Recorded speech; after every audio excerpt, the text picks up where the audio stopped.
பொன்னி சீரியலில் அப்கமிங் எபிசோடில் பொன்னி ரொம்பவுமே உடஞ்சி போய் உட்காந்துருக்காங்க. அதை பார்த்து சக்தியால் எதுவுமே பேச முடியல. பாவம் பொன்னி நமக்காக கஷ்டப்படுறா, நம்மளை புருஷனும் எடுத்துட்டு தான் அவள் பண்ண ஒரே தப்பு. அதுக்காக பாவம் அவளை எல்லாருமே வெறுத்து ஒதுக்குறாங்க. அவளும் எவ்வளவோ தான் மேலே எந்த ஒரு தப்புமே இல்லைன்னு சொல்லி நிரூபிக்க போராடிட்டுருக்கா. என்னதான் பண்ணுறது அப்படிங்கிற மாதிரி சக்தி இங்கே ரொம்பவே ஃபீல் பண்ணிட்டு உட்காந்துருக்காங்க. இதை பார்த்த ஜெயா அங்கே பாரு பிரீத்தி, சக்தி ரொம்ப ஃபீல் பண்ணிட்டுருக்கான். ஆமாம் ஆண்டி, அவர் ரொம்ப ஃபீல் பண்ணுறது தான் பார்க்கவே கஷ்டமாக இருக்கு ஆண்டி அப்படின்னு சொல்ல, இங்கே பாரு பிரீத்தி, எது நடந்தாலும் சரி நீ தான் இந்த வீட்டு மருமக. அதனால் நீ என்ன பண்ணுற, சக்தி இந்த மாதிரி ரொம்பவே சோகமாக ஃபீல் பண்ணுற நேரத்தில் அவன்கிட்ட போய் பேச்சு கொடுத்து கொஞ்சம் நெருங்கி பழகு.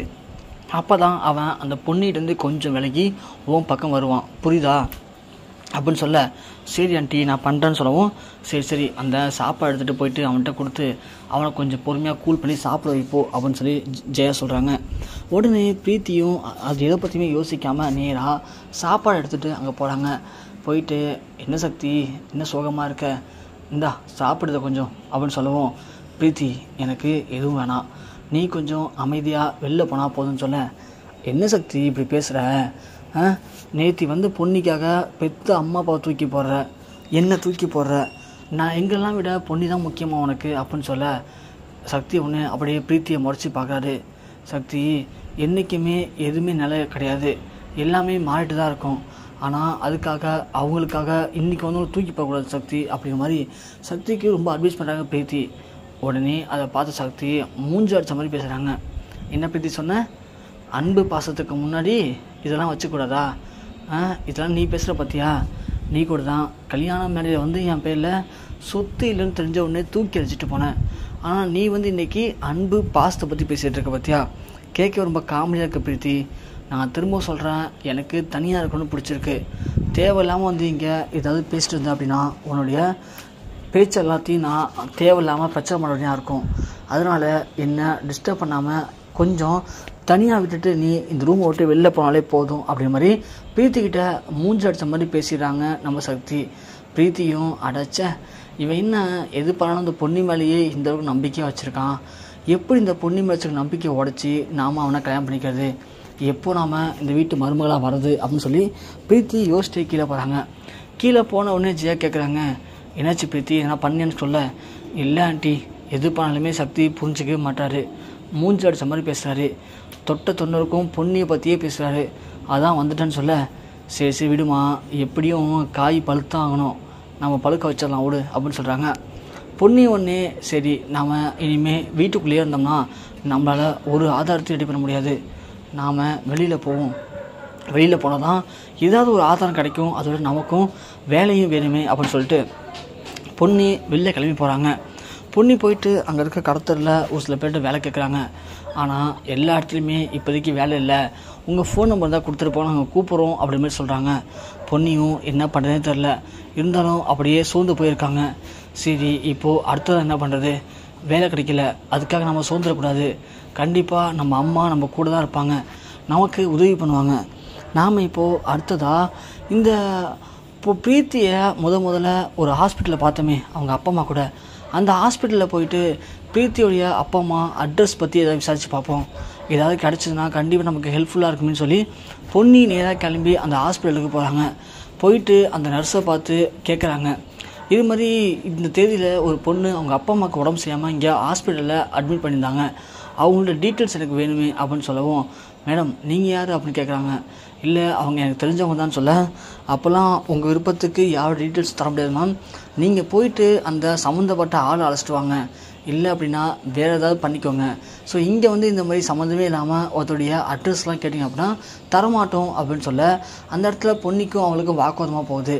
என்னங்க தரமாட்டேன்னு சொல்கிறீங்க, நான் உங்களுடைய சொந்தக்காரங்கன்னு சொல்கிறேன், இருந்தும் நீங்கள் தரமாட்டேன்னு சொல்கிறது எந்த விதத்தில் நியாயம் அப்படின்னு சொல்லி அங்கே வாக்குவாதம் போகும்போது அங்கே திடீர்னு சக்தியுடைய ஃப்ரெண்டு வராரு.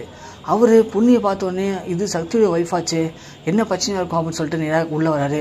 உள்ளே வந்து என்ன சாச்சு என்ன பிரச்சனை கேட்கும்போது, நீ யாருங்க இதெல்லாம் கேட்கறதுக்கு அப்படின்னு கேட்கவும், டக்குன்னு அவன் நான் இந்த ஏரியா இன்ஸ்பெக்டர், என்ன பிரச்சனை அப்படின்னு கேட்கவும் உடனே பயந்து போயிட்டு அந்த நர்ஸ் எல்லாத்தையும் சொல்கிறாங்க, ஐயா இது மாதிரி ஒரு மாதத்துக்கு முன்னாடி ஒரு பேஷண்ட் வந்து அவங்களுடைய அம்மா அப்பாவை பார்த்துக்கிட்டு இங்கே அட்மிட் பண்ணியிருந்தாங்க.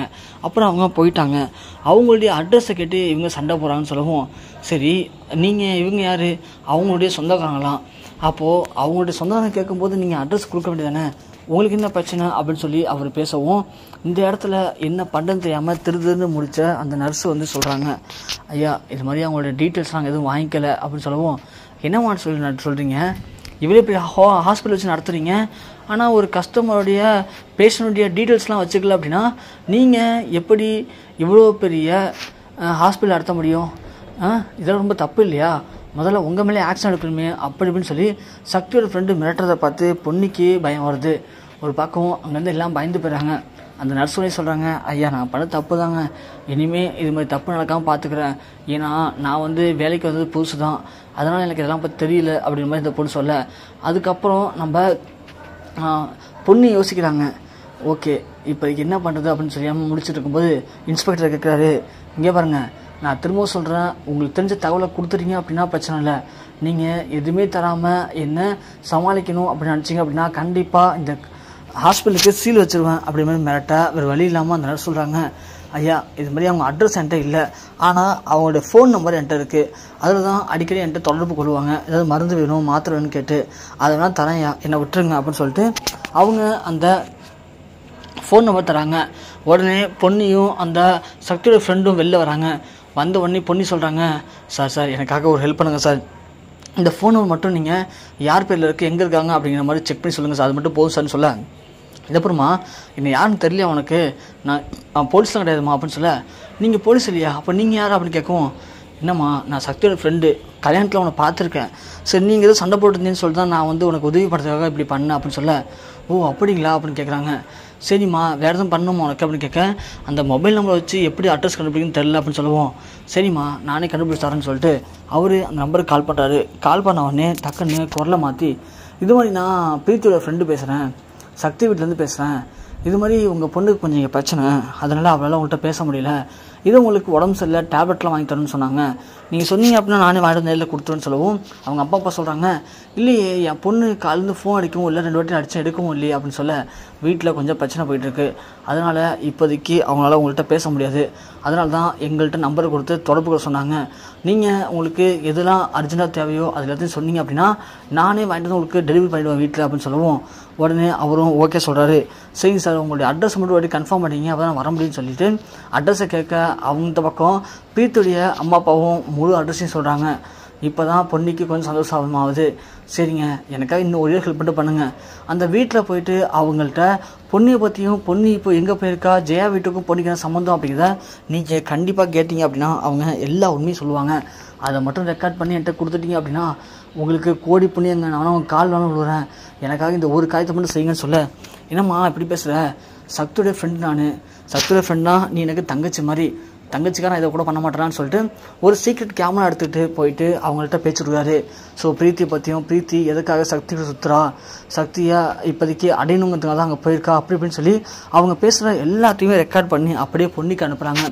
பொன்னி நேராக வீட்டுக்குள்ளே போனோடனே எல்லாரையும் கூப்பிடவும், இந்த சுந்தரம் பிரீத்தியில் வந்துட்டு என்னம்மா அவளுக்கு இப்போது ஏன் பிரச்சனை என்ன கத்திட்டு இருக்கா அப்படின்னு சொல்லவும், எல்லாருமே கேட்குறாங்க என்னாச்சு எதனால இப்போ கத்துனீங்க அப்படி கேட்கவும், பொன்னி சொல்கிறாங்க, அதுவா இப்போது நான் ஒரு வீடியோ போட போகிறேன், அதை பாருங்கள், அதை பார்த்தீங்கன்னா நானாச்சும் கத்துனேன், ஆனால் நீங்களாம் கொந்தளிச்சு இங்கே ஒரு ஆளை கண்டத்தனமாக வெட்டி போட்டுருவீங்க அப்படி மாதிரி சொல்ல, இங்கே பிரீத்திக்கு ஒரு பக்கம் பயம் இருக்குது, ஒரு பக்கம் சுந்தரத்துக்கும் பயம் இருக்குது, என்னவாக இருக்கும் எதுவாக இருக்குன்னு சொல்லிட்டு உடனே இந்த இடத்துல எல்லாத்தையும் போட்டு காட்டுறாங்க.